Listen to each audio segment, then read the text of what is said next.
our country India is facing several types of challenges such as poverty, such as unemployment, such as epidemics, and several types of problems, other problems. One of them is rapid growth of population. उसमें से एक rapid growth of population है, तेजी से बढ़ती हुई जनसंख्या है. स्टूडेंट्स, एक बात बताऊं कि आज हमारा विश्व, हमारा देश या विश्व के अन्य देश जिन समस्याओं, जिन चुनौतियों का सामना कर रहे हैं, उन चुनौतियों का अगर हम ठीक से अध्ययन करें तो उन चुनौतियों का जड़ में एक रूट कॉज है, जड़ में एक मुख्य कॉज है, एक मेन कॉज है, और वो है आपका पॉपुलेशन. इट मीन्स पॉपुलेशन के बढ़ने से बेरोजगारी, पॉपुलेशन के बढ़ने से गरीबी, पॉपुलेशन के बढ़ने से इलिटरेसी, बहुत प्रकार की समस्याएं उत्पन्न हो रही हैं. First of all, I am going to start the chapter, and this chapter is chapter number 2 from book 1, Fundamentals of Human Geography. Its title is World Population, Distribution, Density and Growth. This is the second chapter of this book. Students, towards proceeding this chapter, towards going this chapter, first of all we will know what is population. हम लोग जानेंगे, हम लोग समझेंगे, हम लोग को समझना चाहिए कि ये पॉपुलेशन होता क्या है, पॉपुलेशन को हम लोग कैसे डिफाइन कर सकते हैं. Number of people residing in a particular area during a particular period known as population. अर्थात किसी खास जगह पर खास समय में रहने वाले लोगों की कुल संख्या को हम लोग जनसंख्या के नाम से जानते हैं. अब आइए हम लोग पॉपुलेशन डेंसिटी को अध्ययन करेंगे. Once again here question is arising, what do you mean by population density? Population density simply refers to number of people residing in per square kilometer during a particular period. किसी खास समय में प्रति वर्ग kilometre में, प्रति वर्ग क्षेत्र में रहने वाले लोगों की कुल संख्या को हम लोग जनसंख्या घनत्व के नाम से जानते हैं. अर्थात पॉपुलेशन डेंसिटी को हिंदी में हम लोग जनसंख्या घनत्व कहते हैं. Now how you can calculate the population density? population density को कैसे कैलकुलेट कर सकते हैं? very simple formula is given, population upon area. इसका मतलब population divided by area. पूरी जनसंख्या को अगर हम क्षेत्रफल से भाग देते हैं, क्षेत्रफल से डिवाइड करते हैं तो हमें पॉपुलेशन डेंसिटी प्राप्त होता है, पॉपुलेशन डेंसिटी मिलता है. Now I am going to categorize, I am going to classify whole world on the basis of population density. It means area on the population density. जनसंख्या के घनत्व के आधार पर पूरे विश्व का विभाजन. जनसंख्या घनत्व के आधार पर अगर पूरे विश्व का हम लोग विभाजन करें, पूरे विश्व को अगर हम लोग अध्ययन करना चाहें, पूरे विश्व को अगर हम लोग बांटना चाहें तो हम लोग 3 भागों में बांट सकते हैं. पहला, हाई डेंसिटी एरिया, उच्च जनसंख्या घनत्व के क्षेत्र. विश्व में वैसे जगह जहां पर कि 250 या 200 से ज्यादा लोग रहते हैं. Those places having more than 200 persons per square kilometer, that particular place come under high density area. अर्थात वैसे क्षेत्र जहां पर कि 200 या 200 से ज्यादा लोग प्रति वर्ग किलोमीटर में रहते हैं, वे उच्च घनत्व क्षेत्र के अंतर्गत आते हैं. Now you will ask, sir विश्व के कौन से ऐसे क्षेत्र हैं जहां पर कि उच्च जनसंख्या घनत्व या हाई पॉपुलेशन डेंसिटी पाया जाता है?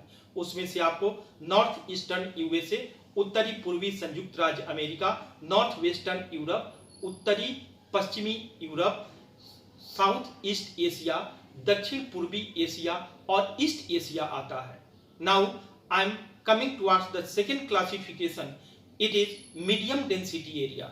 मीडियम डेंसिटी एरिया को शुद्ध हिंदी में हम लोग मध्यम जनसंख्या घनत्व के क्षेत्र के नाम से जानते हैं. ये ऐसे क्षेत्र हैं जहां प्रति वर्ग किलोमीटर 11 से 50 लोग रहते हैं. इन क्षेत्रों में वेस्टर्न चाइना, पश्चिमी चाइना, सदर्न इंडिया, भारत का दक्षिणी भाग, दक्षिण भारत, नॉर्वे, स्वीडन इत्यादि आते हैं। तो अभी तक हम लोगों ने दो पढ़ा, हाई डेंसिटी एरिया और medium density area. Now I am coming towards the low density area. ये ऐसे क्षेत्र हैं जहां प्रति वर्ग किलोमीटर एक व्यक्ति से कम लोग रहते हैं। ये स्पार्सली पॉपुलेटेड एरिया होते हैं, ये विरल बसे क्षेत्र हैं, या तो ये दुर्गम है, या ये फर्टाइल लैंड वहां पर नहीं पाया जाता है, या हार्श क्लाइमेट, यहाँ की जलवायु ठीक नहीं है, हार्श क्लाइमेट है, तो ये वैसे क्षेत्र हैं। इन क्षेत्रों में आपको मरुस्थलीय या आपको दुर्गम क्षेत्र आते हैं, फॉरेस्ट एरिया आते हैं। स्टूडेंट्स, अब हम लोग डिस्ट्रीब्यूशन ऑफ पॉपुलेशन को पढ़ेंगे। इसको हिंदी में हम लोग जनसंख्या का वितरण कहते हैं। एक व्यक्ति का मैं नाम लूंगा, I am going to explain, I am going to tell a prominent personality. He was a great geographer and his name was George B. Crecy. What is the achievement of Crecy? What is the contribution of Crecy? What is the statement of Crecy regarding the population? George B Crecy ने Asia के population को अध्ययन करते हुए कहा, क्या कहा उन्होंने? Asia has many places, Asia has many places where people are few. मतलब कि एशिया में बहुत सारे ऐसे स्थान हैं जहां जनसंख्या बहुत ही कम है। And few places where people are many, इसका मतलब कि जहां पर कुछ ऐसे जगह हैं जहां पर कि बहुत ज्यादा लोग रहते हैं। तात्पर्य क्या कहा क्रेसी ने? क्रेसी ने कहा कि एशिया में बहुत ऐसे जगह हैं जहां पर कम जनसंख्या है और बहुत कम ऐसे जगह हैं जहां पर कि ज्यादा जनसंख्या है। Once again, I am going to recall the statement of George B. Crecy. Asia has many places where people are few and few places where population are very many. ठीक है? क्या दर्शाता है ये? क्रेसी ने कहा कि बहुत कम ऐसे जगह है जहां पर कि बहुत ज्यादा ऐसे जगह है जहां पर कि ज्यादा लोग रहते हैं और बहुत कहा जॉर्ज बी क्रेसी ने कहा Asia had many places where people are few, अर्थात एशिया में बहुत ऐसे जगह हैं जहां पर की जनसंख्या कम है। एंड फ्यू प्लेसेस, और कुछ ही ऐसे जगह हैं जहां पर की पॉपुलेशन बहुत ज्यादा है, लोग बहुत ज्यादा है। इसका सीधा मतलब ये है, एशिया हो या पूरा वर्ल्ड हो, यहाँ पॉपुलेशन का डिस्ट्रीब्यूशन अनइक्वल है, असमान है। कुछ ऐसे जगह हैं जहां जनसंख्या ज्यादा है, कुछ ऐसे जगह हैं जहां जनसंख्या कम है। Students, now we will ask sir what are the influencing factors of population distribution. जनसंख्या वितरण को प्रभावित करने वाले कौन कौन से कारक हैं? क्यों जनसंख्या कहीं ज्यादा है और कहीं कम है? Students, we will study this factor, we will study this fact, not factor, this fact under 3 main headlines. 3 मुख्य बिंदुओं के अंतर्गत इसका हम लोग अध्ययन करेंगे। पहला है ज्योग्राफिकल फैक्टर, भौगोलिक कारक। भौगोलिक कारक के अंतर्गत availability of water, landscape, climate, soil इत्यादि आते हैं। अर्थात जिस जगह का जलवायु अच्छा हो, जिस जगह मृदा उपजाऊ हो, सॉइल फर्टाइल हो, जहां पर पीने योग्य पानी की इजिली अवेलेबिलिटी हो, जहां पर पेयजल आसानी से उपलब्ध हो, वहां जनसंख्या ज्यादा होगी, और जहां पर ये सारी चीजें नहीं होंगी वहां जनसंख्या कम होगी। Now second headline is economic factor, आर्थिक कारक।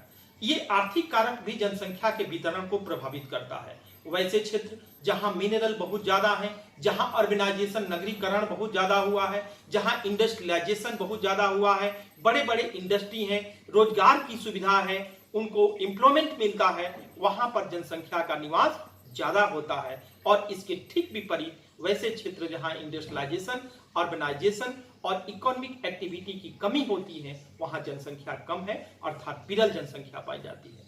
Now I am coming towards the third headline and it is social and cultural factor. आपको मैं बता दूं कि ज्योग्राफिकल फैक्टर तो जनसंख्या वितरण को प्रभावित करता ही है, इकोनॉमिक फैक्टर भी प्रभावित करता है और सोशल और कल्चरल फैक्टर भी प्रभावित करता है। और इसके अंतर्गत रिलीजन, कल्चर, कस्टम इत्यादि आते हैं। अर्थात कोई भी व्यक्ति, कोई भी जनसंख्या वहीं बसना पसंद करती है जहां उसके धर्म के लोग ज्यादा रहते हों, उससे मिलती जुलती संस्कृति वहां पाई जाती हो। अर्थात कल्चरल फैक्टर भी उतना ही जिम्मेवार है पॉपुलेशन डिस्ट्रीब्यूशन के लिए, जिसमें मुख्यतः रिलीजन और कल्चर आते हैं। स्टूडेंट्स, इस चैप्टर के शेष भाग को मैं अगले वीडियो में लेकर के आऊंगा। तब तक के लिए आज्ञा दीजिए। धन्यवाद।